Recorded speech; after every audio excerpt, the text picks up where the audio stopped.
nuclear deal with Iran could be just a few weeks away, and tonight Secretary of State John Kerry meeting with skeptical Arab allies in Saudi Arabia to convince them that the deal with Iran is a good one. Senator Lindsey Graham joins us. Good evening, sir. Thank you. What's your thought? Secretary Kerry has now traveled to Saudi Arabia to convince people this is a good deal.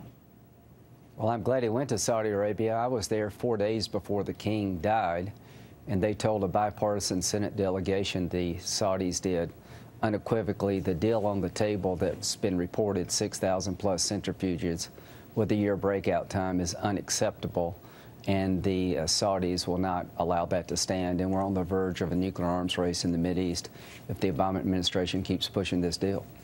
You know, here's what I don't get.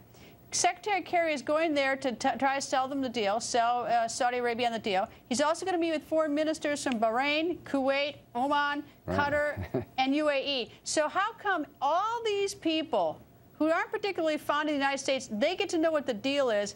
I don't get to know what the deal is. I pay my taxes. All the viewers here, we have no idea what this deal is. And don't tell me it's a big secret if they're spreading it all over the Middle East. Why can't the American people know what this deal is now? I promise you that your viewers will know what this deal is. I'm highly confident that a bipartisan supermajority in the Congress will insist that any deal with Iran come before the Congress to be debated and voted on. If it's a good deal, we'll vote yes. If it's a bad deal, we'll vote no. And you will know every detail of this deal because our national security is at stake, as well as the Arabs and Israelis.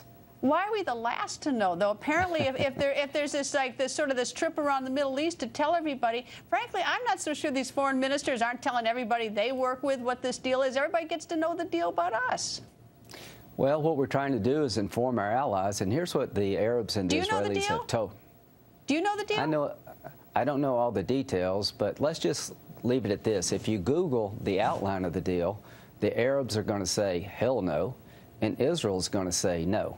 What John Kerry doesn't realize that people in the region don't trust us. We're the people who brought you the rise of ISIL. How did our policy toward Russia work out? Nobody trusts our ability to contain anyone. So he's going to have a very hard time convincing the Arabs and the Israelis that the deal that's on the table, thousands of centrifuges with a year breakout time regarding the Iranians, is acceptable.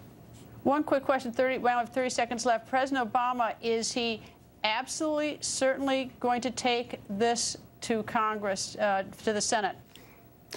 Whether he wants to or not is coming. We're not going to relieve the sanctions we created congressionally without a vote by the Congress. We're not going to forgive or relieve the sanctions we created without a chance to look at the deal. I am highly confident a bipartisan supermajority will require this deal to come to Congress to be voted on, and you and your viewers will know what's in this deal.